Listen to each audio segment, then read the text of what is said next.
नमस्कार दोस्तों, आपका स्वागत है हमारे नए हॉरर पॉडकास्ट में। दोस्तों, आज का हॉरर पॉडकास्ट सरजू जी की है, जो पेशे से एक ऑटो ड्राइवर हैं। तो चलिए अब यह कहानी सरजू जी के नजरिए से सुनते हैं। लेकिन उससे पहले आप लोगों से एक रिक्वेस्ट है, अगर आप लोग चैनल पर नए हैं तो चैनल को सब्सक्राइब करें और हाई पॉइंट भेजकर अपना सपोर्ट जरूर दिखाएं। तो अब ज्यादा समय नहीं लेते हैं, चलिए कहानी की शुरुआत करते हैं।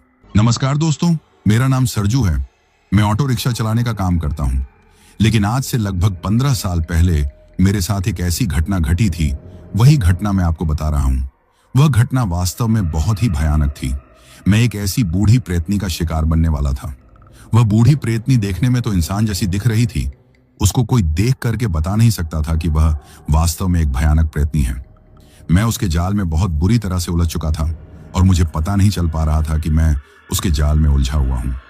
और जब वह मुझे ग्रहण वाली रात को मारना चाहती थी, मुझे तो पता ही नहीं था कि ग्रहण की रात को मैं मर जाऊंगा। असल में वह बूढ़ी औरत एक भयानक प्रेतनी थी जो इंसान की तरह दिखती थी। लेकिन साल में वह एक ऐसा काम करती थी जिससे वह हमेशा अपने आप को पावरफुल बना सके, उसको शक्ति मिल सके, जिससे वह आगे अपना हर काम कर सके जो वह करना चाहती थी। वह काम उसके लिए आसान भी नहीं था। उसके लिए एक ऐसे युवक को ढूंढना था जो उसके लायक हो, जो वह काम करने वाली है उसके ग्रह नक्षत्र सही हो, वह इस ग्रह नक्षत्र का जन्मा हो। यह काम उसके लिए बहुत मुश्किल से भरा हुआ था। साल के 11 महीने तो वह अपनी हर काम आसानी से कर लेती थी। लेकिन एक समय ऐसा आता था जब उसकी शक्ति कम होने लगती थी और इतना कम हो जाती थी कि वह लाचार बन जाती थी।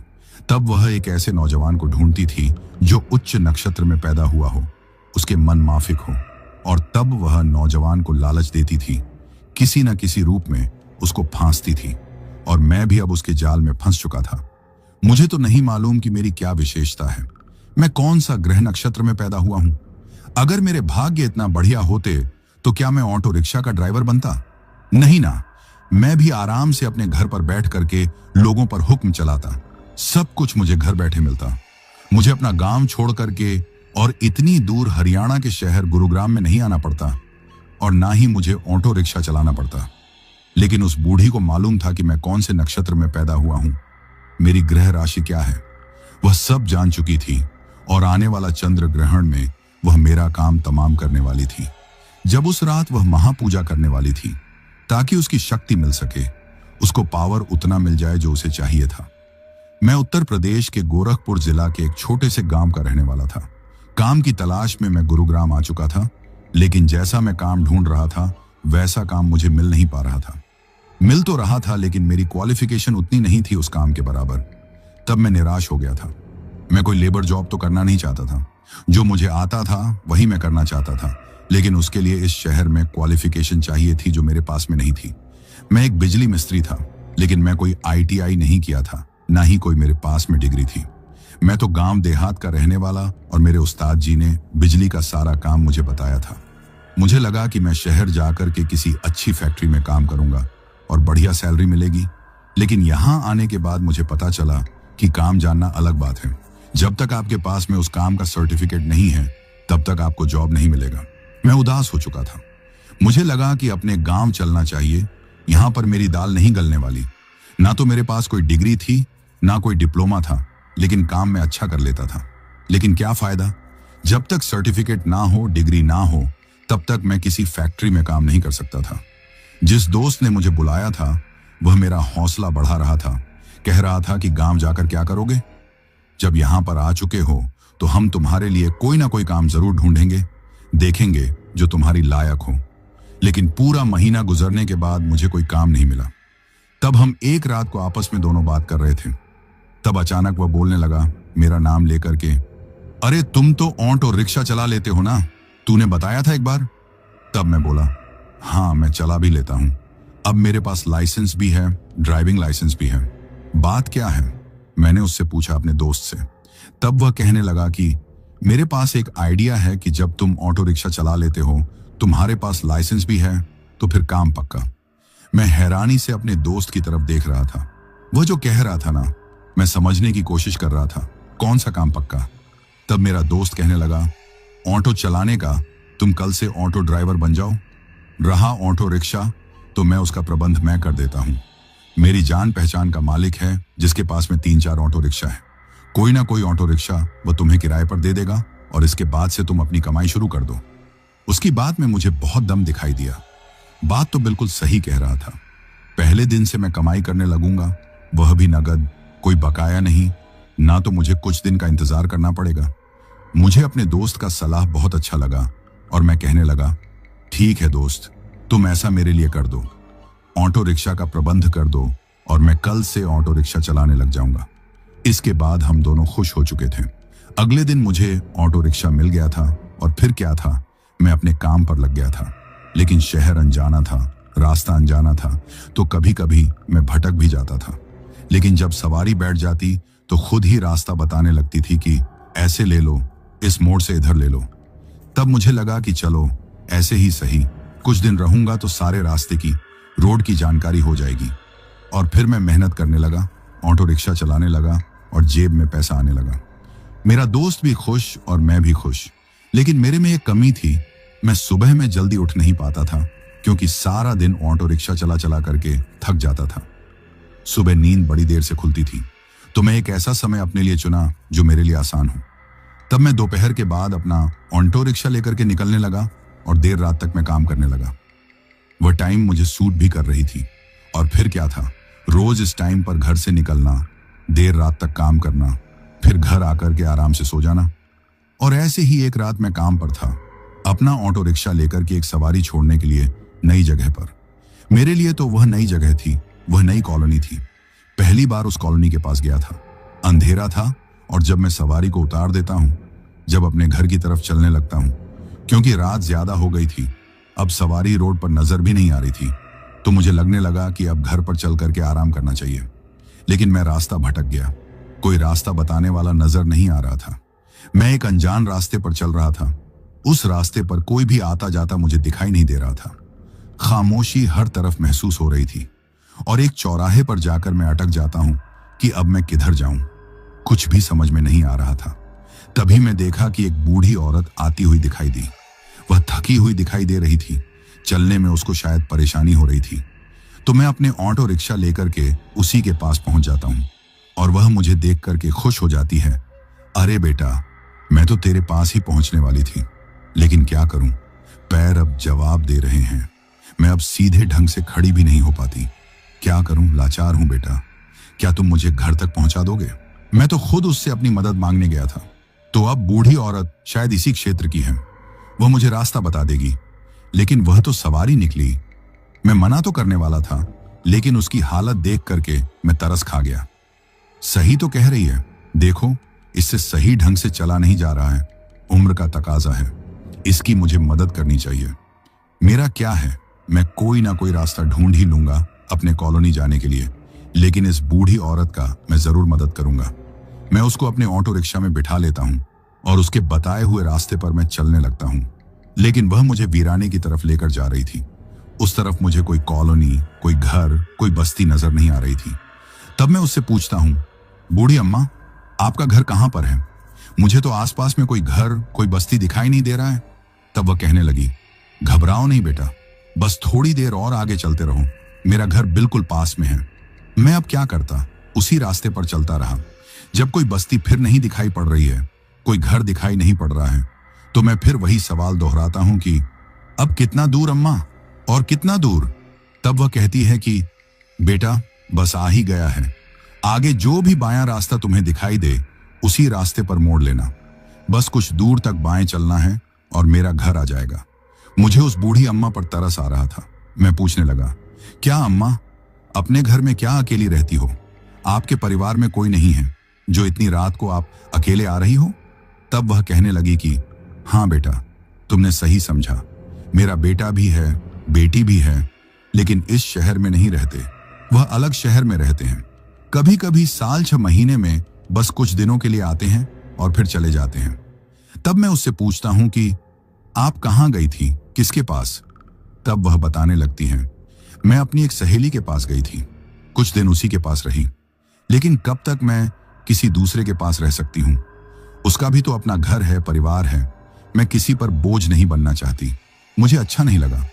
वह तो मुझे आने नहीं दे रही थी, लेकिन मैं समझती थी कि मुझे अपने घर जाना चाहिए। मैं उस पर बोझ बनना नहीं चाहती थी। उसने मुझे एक ऑटो रिक्शा पर बिठा तो दिया था, लेकिन बेचारे ऑटो रिक्शा वाले की कुछ खराबी आ गई।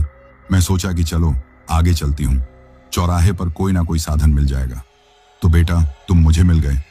तब तक मैं उस कच्ची सड़क पर बहुत अंदर तक आ चुका था। तब जाकर के मुझे एक घर दिखाई देता है जो अंधेरे में डूबा हुआ था। कोई रोशनी नहीं, कोई उजाला नहीं, और रास्ता भी बिल्कुल अंधेरे में डूबा हुआ था। बड़ा अजीब सा मुझे लगा था, लेकिन क्या करूं, बूढ़ी अम्मा की वजह से मुझे आना पड़ा था।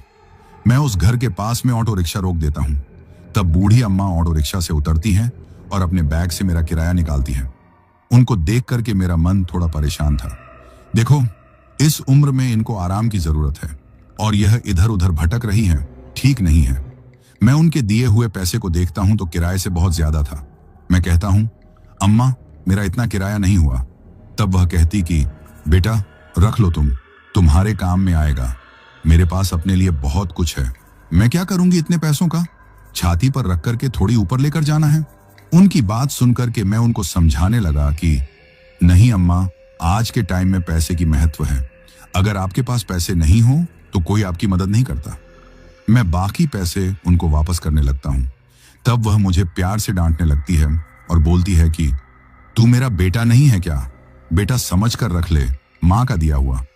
अब इसके बाद मेरे पास कोई जवाब नहीं था और वह कहने लगी कि बेटा तुम इस रोड पर कभी आओ ना तो मेरे घर पर जरूर आना। अब तो तुम मेरी हालत देख चुके हो ना मेरे से खाना बन सकता है, न मैं ज्यादा चल फिर सकती हूँ। अगर तुम कुछ मेरी मदद कर सको, तुम मेरे लिए कुछ फल फ्रूट ला देना जब तुम इधर आओ तब। और हाँ सुनो, शाम होने के बाद ही आना, क्योंकि मैं थोड़ा आराम करती हूँ दिन में। अब मुझे कम भी सुनाई देता है। जब तक मेरा नींद पूरा नहीं हो जाता तब तक तुम दरवाजा भी खटखटाते रहोगे तो मैं उठ नहीं पाऊंगी, क्योंकि आवाज मुझे कम सुनाई देती है।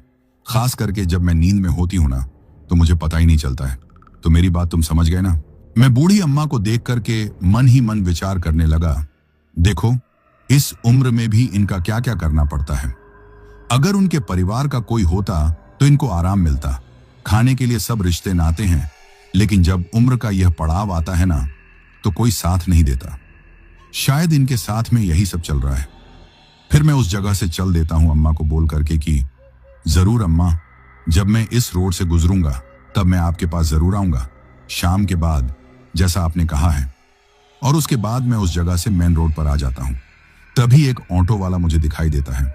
मुझे लगा कि कहीं ना कहीं तो शहर की तरफ ही जाएगा और उसी के पीछे अपना ऑटो रिक्शा लगा देता हूं और वाकई में एक ऐसी जगह पर पहुंच जाता हूं जहां से मुझे घर पहुंचने में आसानी हो जाती है। बाकी रास्ता जाना पहचाना लगता है। मैं कई दिनों तक तो उस साइड में नहीं गया था जहां पर बूढ़ी अम्मा का घर था, लेकिन रेलवे स्टेशन से मुझे एक सवारी इस साइड की मिल जाती है और उसके बाद मैं उसी रोड से वापस जब होने लगता हूं तब मैं उस जगह को पहचान लेता हूं। इसी रोड पर बूढ़ी अम्मा का घर है। तब तक अंधेरा नहीं हुआ था। मुझे लगने लगा कि बूढ़ी अम्मा ने कहा था कि बेटा जब शाम ढल जाए तब मेरे घर पर आ जाना, जब भी तुम इस रास्ते से गुजरो, और रास्ते से कुछ फल फ्रूट भी लेते आना। मैं एक चौराहे पर देखता हूं कि फल फ्रूट की रेहड़ी लगी हुई है। मैं कुछ अच्छे फल बूढ़ी अम्मा के लिए खरीदता हूं। थोड़ा सा समय वहां पर निकलता हूं, तब तक अंधेरा हो चुका था और उसके बाद बूढ़ी अम्मा के घर पर आ जाता हूं। लेकिन यहां पर मैं देख करके हैरान रह जाता हूं। दरवाजे पर बड़ा सा ताला लगा हुआ है, मतलब बूढ़ी अम्मा कहीं गई हुई हैं।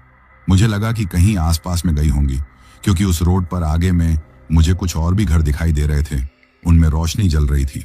मुझे लगा कि उन्हीं घर में किसी के पास गई होंगी। चलो फिर थोड़ा देर इंतजार कर लेते हैं। लेकिन मुझे लगभग आधा घंटा से ऊपर वहां पर इंतजार करते हो चुका था। मैं कई बार उस घर की तरफ, उस रास्ते पर देखता हूं कि बूढ़ी अम्मा अगर आ रही हो तो मैं अपना ऑटो रिक्शा लेकर के चला जाऊंगा और उनको बिठा करके लाऊंगा, लेकिन वह नजर नहीं आ रही थी। 10 मिनट और इंतजार करता हूं, लेकिन जब वह दिखाई नहीं देती है तब मैं जाने के लिए सोचता हूं कि कब तक यहां पर खड़ा इंतजार करता रहूंगा। पता नहीं अम्मा कहां गई, कहीं अपनी दोस्त के घर तो नहीं चली गई। मुझे ऐसा ही अंदाजा लगने लगा था।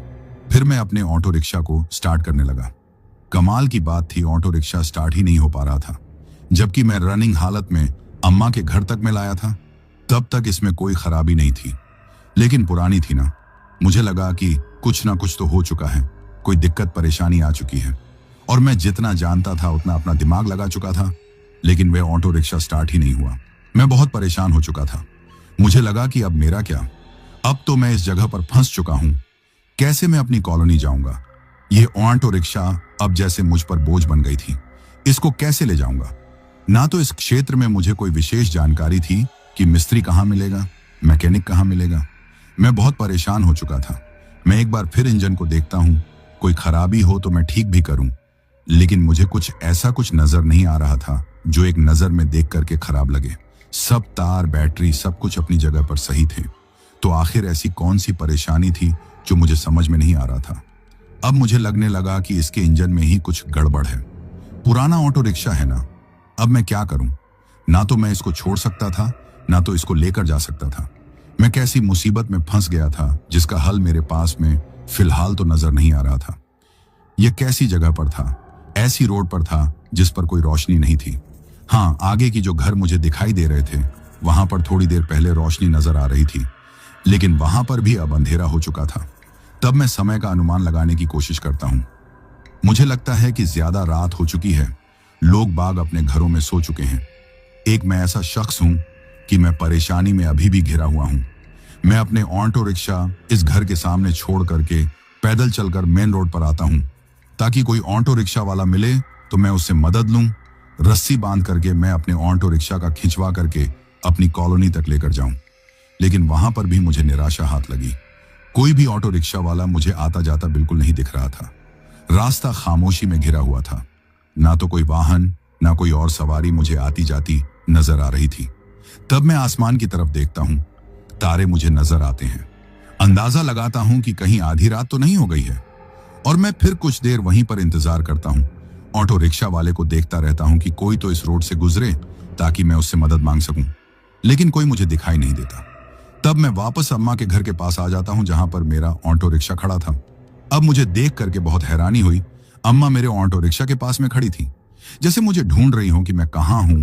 मेरा ऑटो रिक्शा तो यहां है, तो मैं कहां हूं?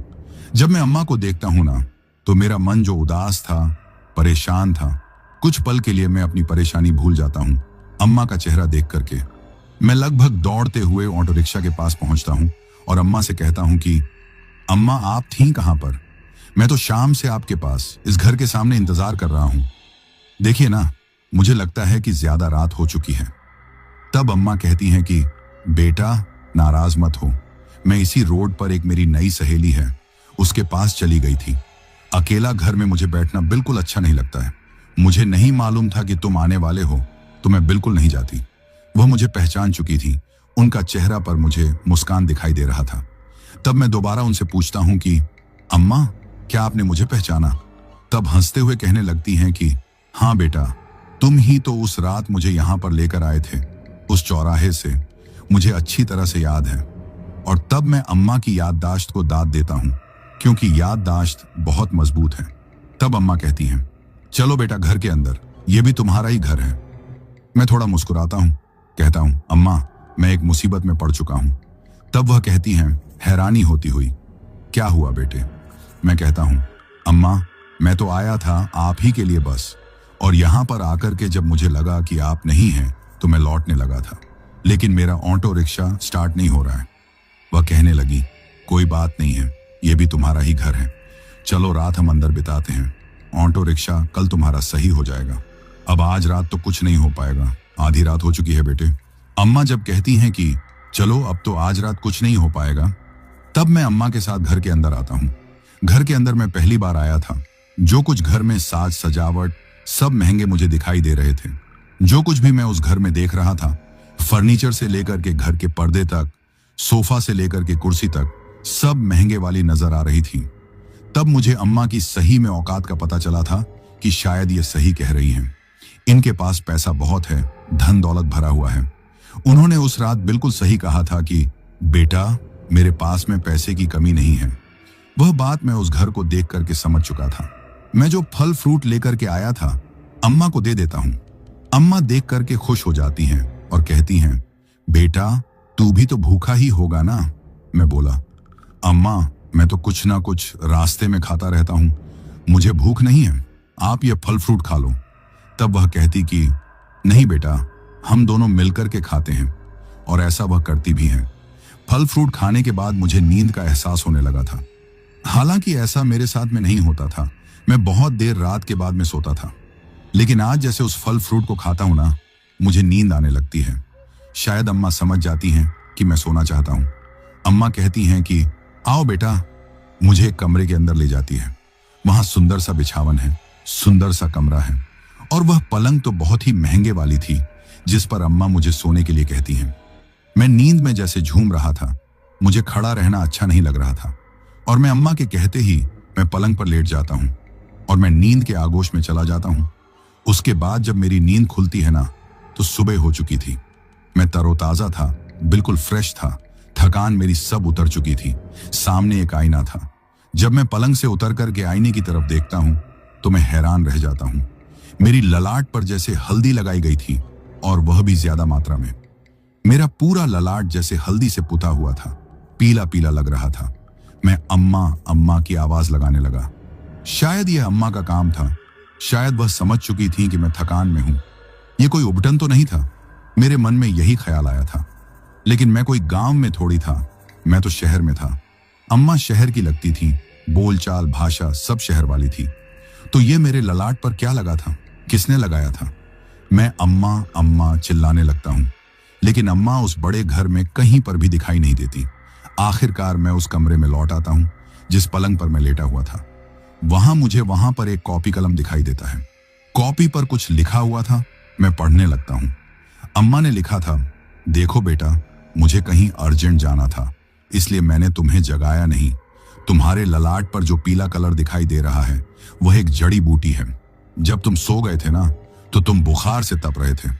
मेरे पास में कोई अंग्रेजी दवाई तो थी नहीं, मैं जड़ी बूटी का इस्तेमाल ही करती हूँ। तो वह जड़ी बूटी तुम्हारे ललाट पर लगा दिया था ताकि तुम्हें आराम मिल सके। मैं शाम तक लौटूंगी, या हो सकता है कि मुझे आने में टाइम भी लग जाए। जब तुम बाहर जाना तो ताला लगा जाना। ताला तुम्हें दरवाजे के पास ही टेबल पर मिल जाएगा।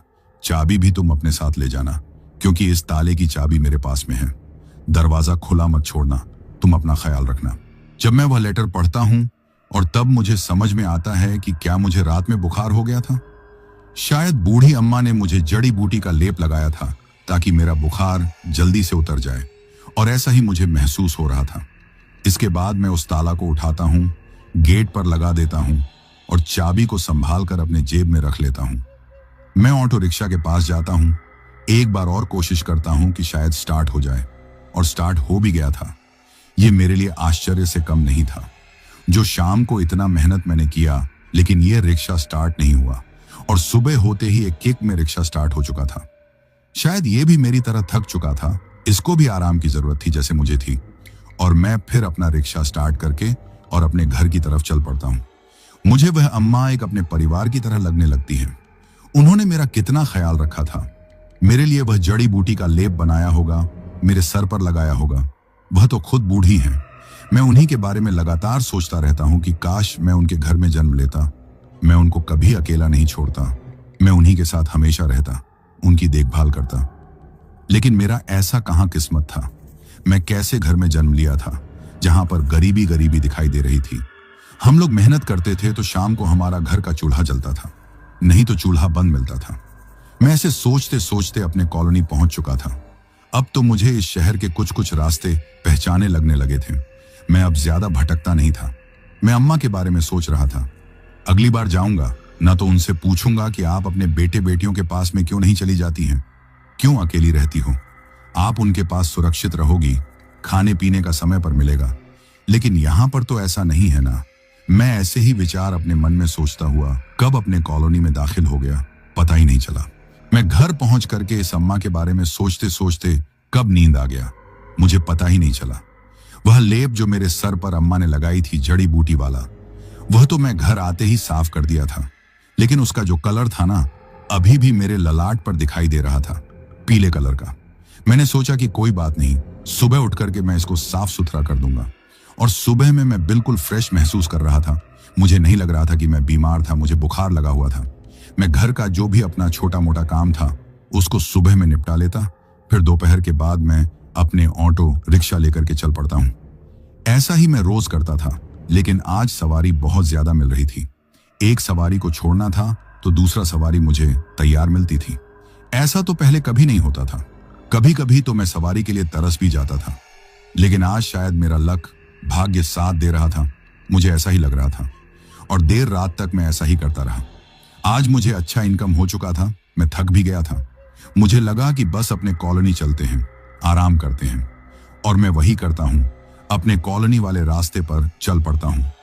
रात का करीब 11 बज चुका था। रोड बिल्कुल शांत हो चुका था। आवागमन रोड पर बहुत कम दिखाई पड़ रहा था। अभी मैं अपने कॉलोनी से दूरी पर था और तभी मेरे सर में तेज दर्द उठने लगा। पहले तो धीरे धीरे, इसके बाद वह दर्द बर्दाश्त से बाहर होने लगा। ऐसा तो कभी मेरे साथ होता नहीं था। जब यह तेज दर्द उठने लगता है ना, तो मैं ऑटो चला नहीं पाता हूं। ऑटो रोक देता हूं, अपना सर पकड़ करके बैठ जाता हूं। ऐसा लग रहा था कि जैसे सर के अंदर में कोई हथौड़ा चल रहा हो, वह भी भारी वाला। ऐसा मुझे महसूस हो रहा था। दर्द बर्दाश्त से बाहर होता जा रहा था। आसपास में कोई बस्ती नहीं थी, कोई दुकान, कोई ढाबा, ऐसी चीज मुझे दिखाई नहीं दे रही थी।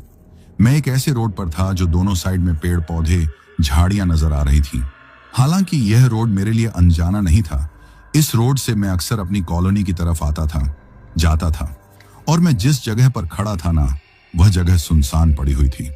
सर का दर्द बढ़ता जा रहा था और कभी कभी तो ऐसा लगता था कि मैं इस दर्द को सहन नहीं कर पाऊंगा, और मैं अपना सर झुकाए, दोनों हाथ से सर को पकड़े हुए दर्द को बर्दाश्त करता रहता हूं।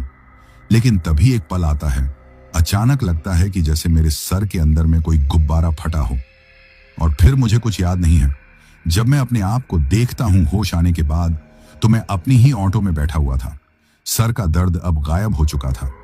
मुझे क्या हुआ था? ऐसा दर्द तो कभी जिंदगी में मैंने देखा नहीं था, ना महसूस किया था। यह सब क्या था?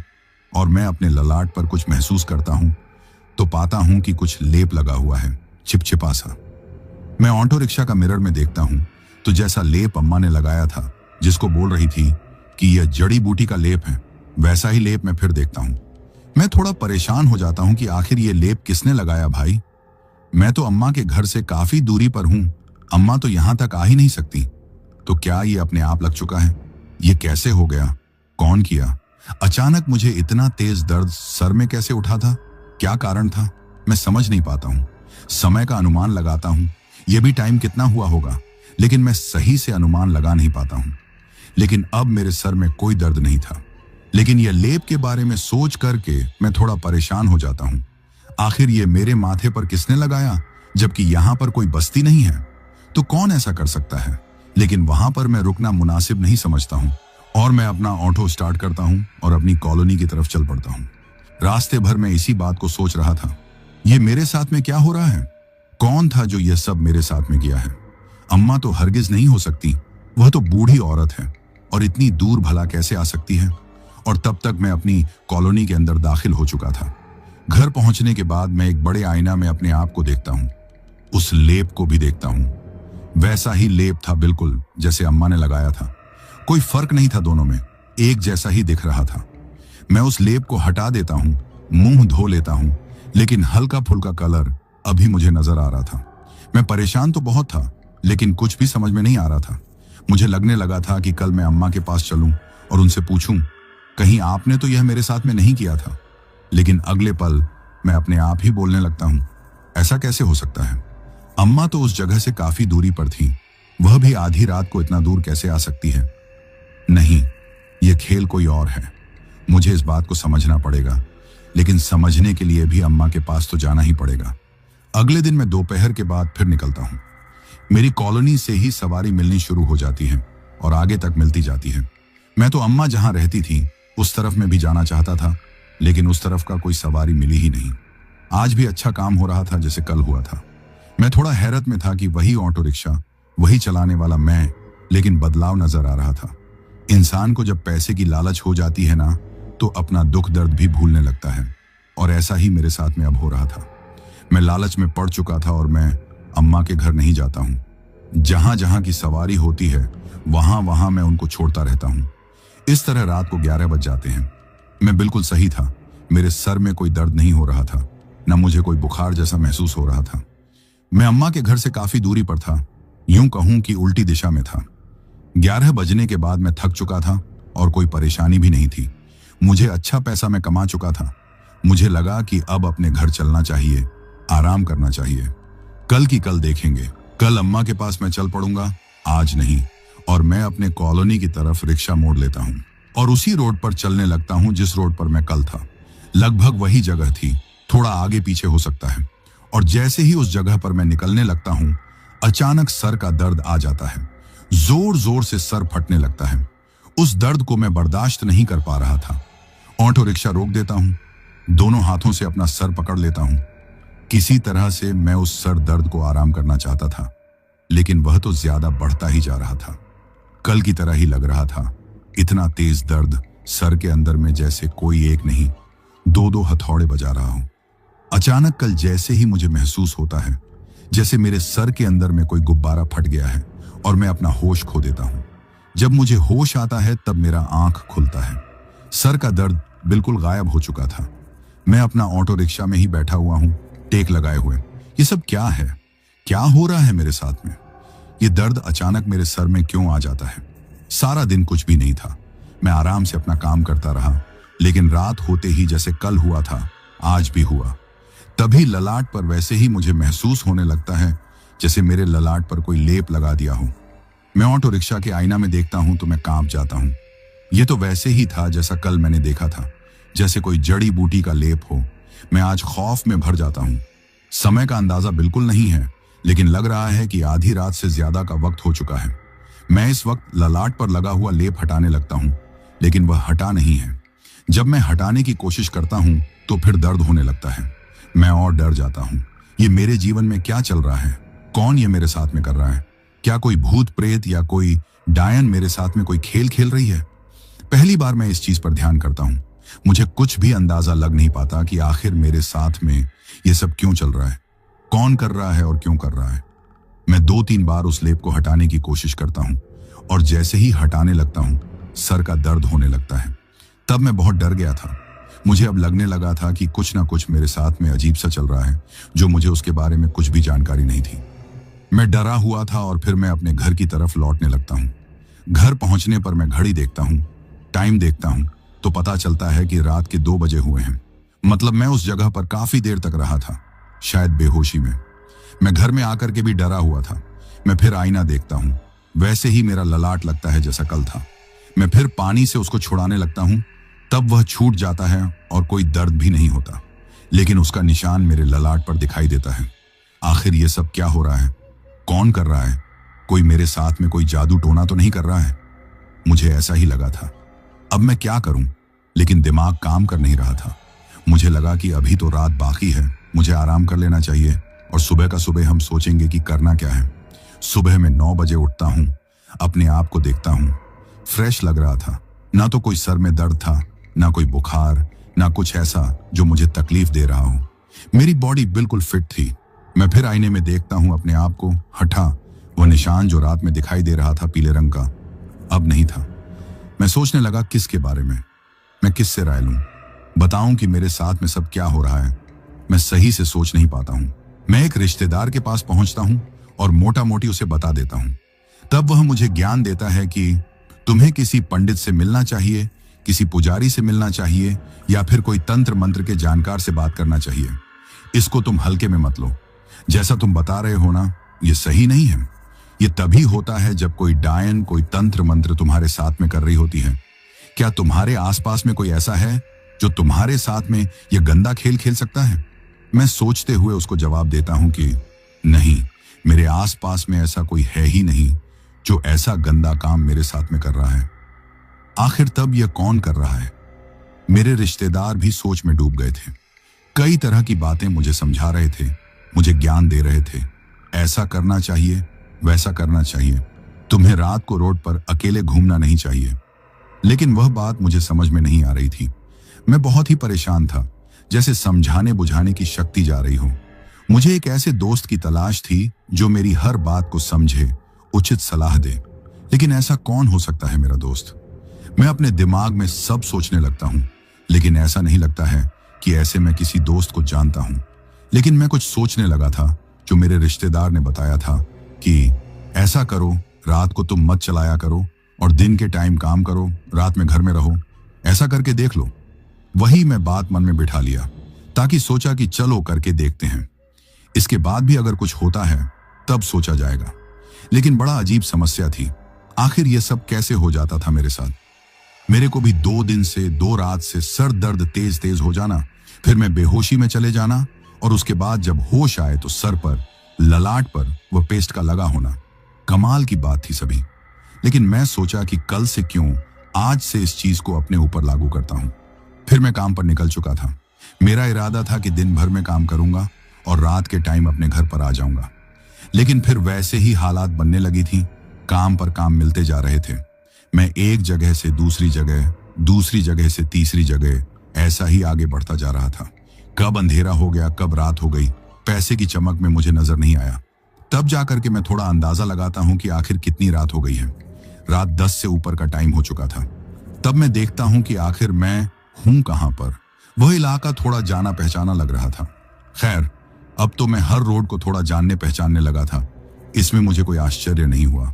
लेकिन जब मैं उस चौराहे पर आता हूं जहां पर अम्मा को मैंने पहली बार देखा था, और वैसे ही एक औरत मुझे रोड के किनारे जाती हुई दिखाई दी। चलने के अंदाज से मुझे महसूस हुआ कि यह तो अम्मा ही है। चलो अच्छा ही है कि आज तो मिल गई। और मैं अम्मा के पास अपना 3 व्हीलर जाकर रोक देता हूं। अम्मा पैदल ही जा रही थी, जैसे उस रात में वह कर रही थी। लेकिन चलने में उनको अभी भी तकलीफ नजर आ रही थी। जैसे ही अम्मा को मैं आवाज देता हूं, अम्मा अम्मा, तब वह मेरी तरफ देखती हैं, कहती हैं, तुम इस वक्त यहां पर? तब मैं कहने लगा कि अम्मा, मैं आपसे मिलना तो चाहता था, लेकिन काम की वजह से मैं मिल नहीं पाता था। आज इधर की सवारी मुझे मिल गई थी तो मुझे थोड़ा जाना पहचाना लगा ये चौराहा। तब मैं देखने लगा तो आपको जाते हुए देखा, तब मैं आपके पास में आ गया। चलिए बैठिए, मैं आपके घर तक छोड़ देता हूं। अम्मा बहुत खुश हो जाती हैं और मेरे ऑटो रिक्शा में बैठ जाती हैं। इसके बाद मैं बातचीत करते हुए उनके घर तक पहुंच जाता हूं। घर के बाहर जैसा मैंने देखा था पहले भी अंधेरा ही था। हाँ, उस गली में आगे में कुछ मकानों में रोशनी जरूर नजर आ रही थी। अम्मा का जो घर था वह पहले ही पड़ता था पहले ही नंबर पर, और उसके बाद कुछ फ्लैट खाली हुए दिख रहे थे जिसमें अभी कोई घर बना नहीं था दोनों साइड में। हाँ, आगे चल करके कुछ घर जरूर बने हुए थे और उन्हीं में से रोशनी बाहर निकल रही थी। अम्मा गेट खोलती हैं और इसके बाद हम अंदर आ जाते हैं। अम्मा मुझे घूर करके देखती हैं, जैसे कोई कसाई अपने बकरे को देखता है, कितना मांस है इसके अंदर में। लेकिन मैं उस टाइम अम्मा के बारे में ऐसा सोच बिल्कुल नहीं रखता था। मुझे लगता था कि अम्मा मेरा अपना परिवार है, मेरी माँ की जैसी है। मन में ऐसा कोई फितूर था ही नहीं। अम्मा मुझे देख करके मुस्कुरा रही थीं और कह रही थीं कि तू आजकल ज्यादा खाता पीता नहीं क्या? तेरा शरीर पहले से कमजोर नजर आ रहा है। तब मैं अम्मा से कहता हूं कि अम्मा, मैं आपसे एक बात पूछना चाहता हूं। उस रात को आपने मेरे माथे पर कोई जड़ी बूटी का लेप लगाया था, याद है आपको? तब अम्मा याद करने की कोशिश करने लगी। तब वह कहती, हाँ हाँ, मुझे याद आ गया। मैं कहने लगा कि अम्मा, वह किस चीज का लेप था और मुझे उस रात क्या हुआ था? अम्मा कहने लगी, तू दर्द में लग रहा था, कराह रहा था। तब मैं तेरे पास गई, तेरे माथे को छू कर देखा तो तू बुखार से तप रहा था। मेरे पास में कोई अंग्रेजी दवाई तो थी ही नहीं। हाँ, जड़ी बूटी जरूर थी, जिसका इस्तेमाल मैं भी कभी कभी अपने लिए करती हूँ। तब मैंने सोचा कि चलो जड़ी बूटी का लेप तेरे सर पर लगा देती हूँ और तुझे आराम मिलेगा, बुखार उतर जाएगा। और तेरा बुखार उतर भी गया था, मैंने खुद देखा था। लेकिन मुझे कहीं पर जाना था, जो मैं तुझे चिट्ठी में लिख करके रख दिया था, याद है तुझे? तब मैं कहता हूं, हाँ माँ, मुझे सब याद है। लेकिन अम्मा, मेरे साथ में कुछ अब अलग हो रहा है। मैं अपने दुख दर्द अम्मा को बताने लगता हूं कि अम्मा, रात को 11 बजे के आसपास अचानक मेरे सर में तेज तेज दर्द होने लगता है जैसे कोई हथौड़ा मेरे सर के अंदर में बज रहा हो। मैं उस दर्द को झेल नहीं पाता हूं, अपना सर पकड़ करके बैठ जाता हूं ऑटो रिक्शा साइड में लगा करके। और खास करके मेरी कॉलोनी के रास्ते पर मेरे साथ में पिछले 2 बार से ऐसा ही हुआ है। और उसके बाद जैसे मेरे सर के अंदर में कोई गुब्बारा फटता है, फिर मैं बेहोशी में चला जाता हूं। जब अम्मा को बताता हूं ना, तो अम्मा मुझसे पूछती हैं, ऐसा कैसे हो सकता है? मैं बताता हूं कि मां, आगे भी तो सुनो। जब मैं पूरी तरह से होश में आ जाता हूं तो दर्द गायब हो जाता है। इसके बाद मेरे माथे पर जैसे आपने जड़ी बूटी का पेस्ट लगाया था, अब वैसा ही एक पेस्ट मेरे माथे पर लगा दिखता है। जब मैं उसको हटाने की कोशिश करता हूं तो निकलता नहीं है। निकलता है तो फिर मेरा दर्द सर में होने लगता है। घर पहुंच जाता हूं, आराम करता हूं और फिर उसको हटा भी देता हूं तो कोई दर्द नहीं होता, लेकिन रात भर पीला पीला निशान मेरे ललाट पर दिखाई देता है। लेकिन सुबह होते ही वह निशान गायब हो जाता है। ये सब क्या है अम्मा? क्या आप इसके बारे में कुछ बता सकती हैं? मैं तो बहुत परेशान हो चुका हूं। मैं एक रिश्तेदार के पास में गया था, तब वह कहने लगा कि जो तेरे साथ में हो रहा है ये लक्षण खतरनाक है। ऐसा कोई डायन ही कर सकती है। ऐसा टोटका डायन लोग अपने शिकार के साथ में करते हैं, जिसको वह बाद में मार देते हैं। मैं सोचने लगा उनकी बात सुनकर के तब मैं क्या करूं। तब मेरे रिश्तेदार ने बताते हैं कि आप किसी मंदिर में जाओ, किसी पुजारी से मिलो, तंत्र मंत्र के अच्छी जानकार से मिलो, वह तुम्हारी मदद करेंगे। लेकिन मैं अभी तक किसी के पास जा नहीं पाया। और हाँ अम्मा, एक बात और, 2 दिन से मुझे अच्छा काम भी मिलने लगा है। पहले तो मुझे सवारी के लिए तरसना पड़ता था, लेकिन सवारी तो जैसे मेरा इंतजार कर रही हो। कुछ बदलाव तो मेरे जीवन में आ चुका है। मैं आज ही सोच रहा था कि मैं आपसे मिलूंगा, कल भी सोच रहा था कि आपसे मिलूंगा, लेकिन ऐसा नहीं हो पाया। ना तो मैं किसी तंत्र मंत्र वाले के पास जा पाया, ना किसी मंदिर के पुजारी के पास। मुझे लगा कि पहले आपसे बात करना चाहिए। आखिर यह सब मेरे साथ में क्या हो रहा है? जब तक मैं अम्मा से बात कर रहा था और मेरे सर का दर्द शुरू हो चुका था। पहले धीरे धीरे, फिर जोर जोर से। वही हालत जैसे मुझे रास्ते में हुआ था, वैसा ही सब कुछ, जैसे मेरे सर के अंदर कोई हथौड़ा चल रहा हो। उसके बाद मैं अम्मा अम्मा चिल्लाता हूं कि अम्मा मेरी मदद करो। अम्मा मेरे पास आती हैं और कहती हैं, मैं तेरे पास में हूं, तू चिंता मत कर, मैं देखती हूं ये क्या बला है। तब तक मेरे सर के अंदर में जैसे कोई गुब्बारा फटा हो, फिर मैं अपना होश खो देता हूं। जब मैं होश में आता हूं तो अम्मा को देखता हूं। वह मेरा ख्याल रख रही है, अकेली है। अब बता, कैसा लग रहा है?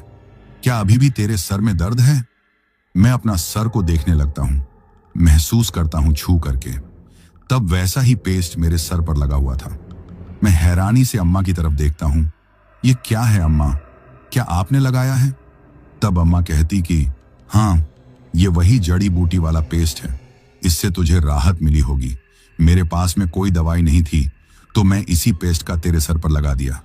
तू तो बेहोश हो गया था, तो होश में नहीं था। मैं घबरा गई थी, कुछ भी मुझे सूझ नहीं रहा था। तब मुझे लगा कि यही काम करना चाहिए। और देख, तू होश में भी आ गया है और तुझे दर्द से आराम भी मिल चुका है। मुझे दर्द से तो राहत मिल चुका था, होश में भी मैं आ चुका था, लेकिन मैं अभी तक समझ नहीं पा रहा था कि यह सर दर्द मुझे आता ही क्यों है। क्या कोई मुझे बड़ी बीमारी लग चुकी है, या फिर कोई भूत प्रेत का साया मेरे ऊपर आ चुका है? तब मैं अम्मा से कहता हूं कि अम्मा, यह दर्द तो मेरे पहले नहीं था, तो यह सब मेरे साथ में क्यों हो रहा है? और अम्मा, चलो मान लिया करके दर्द तो अलग बात है, लेकिन उस वीरान जगह पर मेरे सर के ऊपर आप जैसे पेस्ट लगाती हो, कौन लगा जाता है? आपके अलावा और कौन हो सकता है? अम्मा कहने लगती हैं कि मैं तुझे सब बताती हूं, तू अपना दिमाग शांत रख। तेरे रिश्तेदार ने बिल्कुल सही कहा था, यह काम एक डायन ही करती है।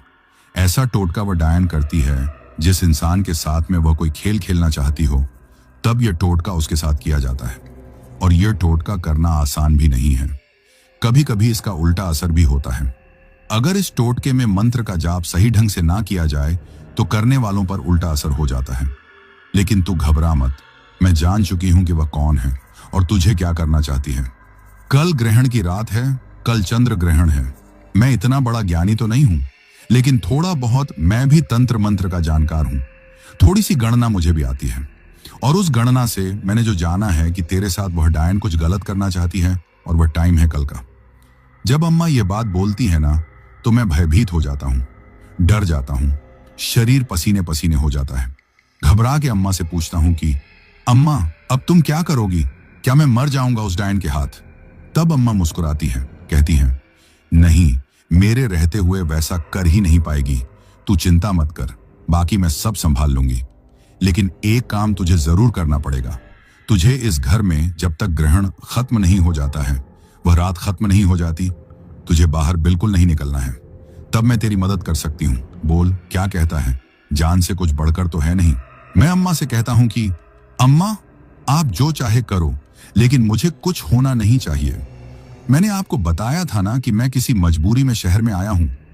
मेरे पीछे परिवार है, हर महीने उनको पैसा कौड़ी भेजना पड़ता है। अगर मेरे साथ में कुछ हो गया तो मेरा परिवार उजड़ जाएगा। और बोलते बोलते मेरी आंखों में आंसू भर जाते हैं।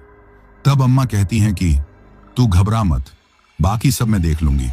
सुबह हो चुकी थी और मैं अपने कॉलोनी जाने के लिए तैयार था, तो अम्मा कहने लगी कि देख, शाम होने से पहले ही इस घर तक पहुंच जाना। अगर रात हो गई तो मैं कुछ भी नहीं कर पाऊंगी। तू समझ गया ना? और तब मैं कहता हूं कि हाँ माँ, मैं आपकी बात बिल्कुल समझ गया हूं। मैं अपने ऑटो रिक्शा में बैठता हूं और फिर अपने कॉलोनी की तरफ निकलने लगता हूं। अम्मा ने कभी नहीं बताया था कि वह तंत्र मंत्र की जानकार है, वह गणना भी करती है। आज मैं पहली बार उनके मुंह से सुना था। ये जान करके आश्चर्य तो हुआ, लेकिन अम्मा तो मेरी मदद करने वाली थी आज रात को। अगर आज रात में बच जाता तब मुझे कुछ भी नहीं होता, क्योंकि आज ग्रहण की रात थी और अम्मा का कहना था कि वह डायन ग्रहण की रात को तुझे खत्म करेगी। तब मैंने पूछा था कि अम्मा, ये डायन क्या होती है? तब वह बताने लगी कि वह डायन बहुत ही शक्तिशाली है, उसके बारे में तो ना ही पूछ तो अच्छा है। मैं ऑटो चलाते हुए वही सब बातें ध्यान में आने लगती हैं। मुझे लगता है कि अम्मा मेरी जान की हिफाजत चाहती हैं, तभी तो वह मेरी मदद कर रही हैं। रास्ते में ही मेरे रिश्तेदार का घर था। मैं सोचा कि इसके बारे में रिश्तेदार को बताया भी जाए। जो अम्मा ने बताया था, यही बात तो मेरे रिश्तेदार भी बता रहे थे, और यही सोच करके मैं रिश्तेदार के घर पर पहुंच जाता हूं। रिश्तेदार मुझे देख करके पूछते हैं कि अब तेरी कैसी दर्द है सर का? मैं सब कुछ बताने लगता हूं। उस बूढ़ी अम्मा के बारे में पूरी बात बताने के बाद रिश्तेदार मुझे ऐसे घूर रहे थे जैसे मैं इस धरती पर पहली बार आया हूं, मैं किसी दूसरे ग्रह से हूं। कहने लगे, तू पागल है, अभी तक तू समझ नहीं पाया कि तेरे साथ में चल क्या रहा है। तू अम्मा के बारे में और क्या जानता है? जो भी जानता है मुझे सच सच बता। लेकिन जो भी मैं जानता था अम्मा को, वह तो बता चुका था, और मेरे पास में कुछ बताने लायक बचा ही नहीं था। तब वह रिश्तेदार मुझे घूरते हुए कहने लगे, जिस डायन की बात तेरी वह अम्मा कर रही है, मुझे तो लगता है कि वही डायन है, वही चुड़ैल है। जब से तू पहली बार उस घर में गया, तभी से तेरे साथ ऐसा सब हो रहा है। बोल, ऐसा हो रहा है कि नहीं हो रहा है? मैं सोच में पड़ गया था, और मुझे सोचते हुए ऐसा लगने लगा कि मेरे रिश्तेदार अपनी जगह पर बिल्कुल सही थे। क्या वही अम्मा मेरे साथ में कोई खेल खेल रही थी? तब मेरे रिश्तेदार मुझे डांटने लगे, हाँ, वही है सारी बीमारी का जड़, वही तेरी अम्मा है। मुझे तो लगता है कि वह कोई इंसान नहीं है। अब तू यहाँ पर आ गया है ना, अब तू कहीं नहीं जाएगा। तू यहीं पर रह, खाना पीना खा। और तब तक मैं एक तांत्रिक बाबा को लेकर के आ रहा हूँ। मैं उनको तेरी बात बता चुका था, लेकिन तू मिलता ही नहीं है ना। तू यहाँ से हिलेगा नहीं। मैं जा रहा हूँ और कुछ ही देर में तांत्रिक बाबा को लेकर के आ रहा हूँ। और उसके बाद वह निकल चुके थे। जब वह लौट के आते हैं तो एक बूढ़ा बाबा साथ में होते हैं। पूरी कहानी मेरे रिश्तेदार ने बता दी थी, वही कहानी मुझे भी वह सुनना चाहते थे। मैं बिना कोई बात छुपाए हुए सारी बात तांत्रिक बाबा को बता देता हूं।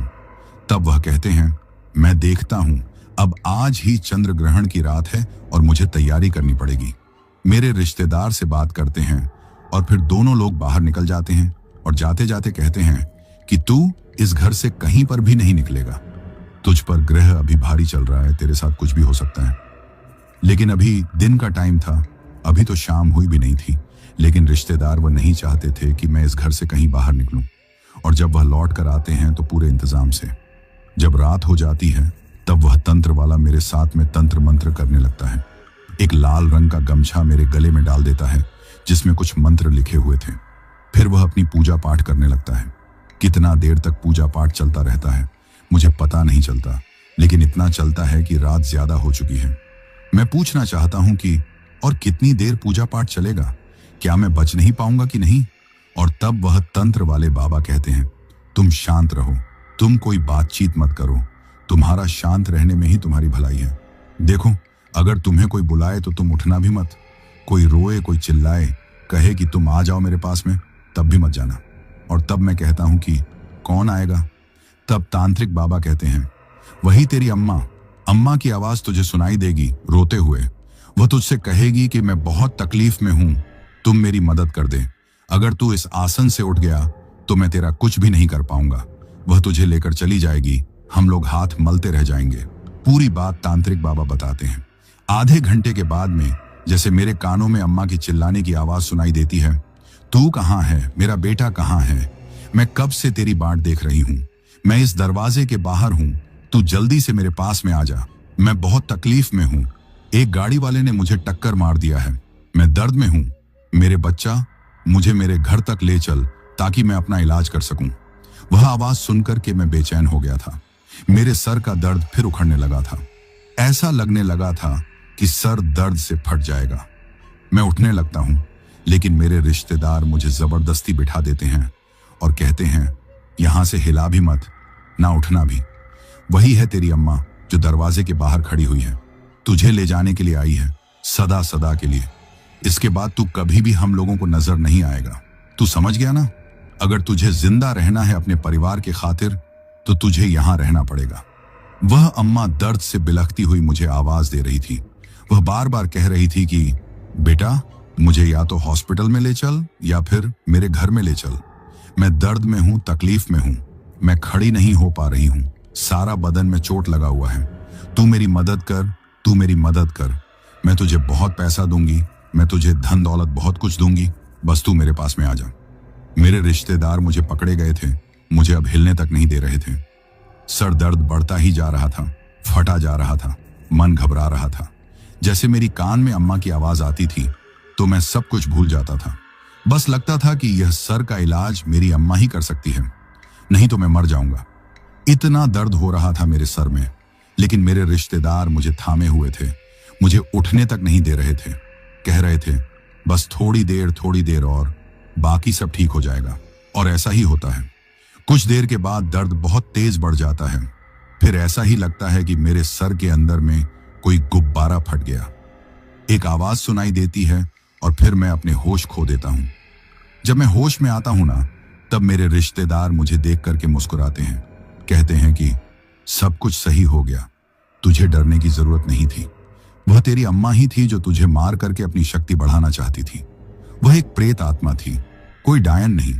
वह डायन जैसी हरकत जरूर कर रही थी, लेकिन एक शक्तिशाली प्रेत आत्मा जो कमजोर हो चुकी थी, अपनी शक्ति पाने के लिए तेरा खून पीना चाहती थी ताकि वह बलवान हो सके, उसके शरीर में पावर आ सके। लेकिन अब वह तेरा कुछ भी नहीं बिगाड़ पाएगी। तांत्रिक बाबा ने सब सही कर दिया है, लेकिन कुछ दिन तुझे इसी घर में रहना पड़ेगा जब तक तांत्रिक बाबा हरी झंडी नहीं दिखाते। और तांत्रिक बाबा मुझे देख रहे थे अकेले की। ज्यादा दिन नहीं, मात्र 3 दिन 3 रात। अगर वह 3 दिन 3 रात सही तेरे साथ में गुजर जाता है तो मैं समझ लूंगा कि वह तेरा कुछ भी नहीं बिगाड़ पाएगी। यही मौका फिर ऐसा ही मैं उस घर में 3 रात 3 दिन बिताता हूं और उसके बाद मेरे साथ ऐसा कुछ भी नहीं होता है। लेकिन मैं आज भी ऑटो चलाने का काम करता हूं, लेकिन जिस एरिया में अम्मा का घर था, जहां पर वह रहती थी, मैं भूल करके भी उधर की सवारी नहीं लेता हूं। क्या पता वह आज भी मेरा इंतजार कर रही हो। तो दोस्तों, ये कहानी खत्म हुई।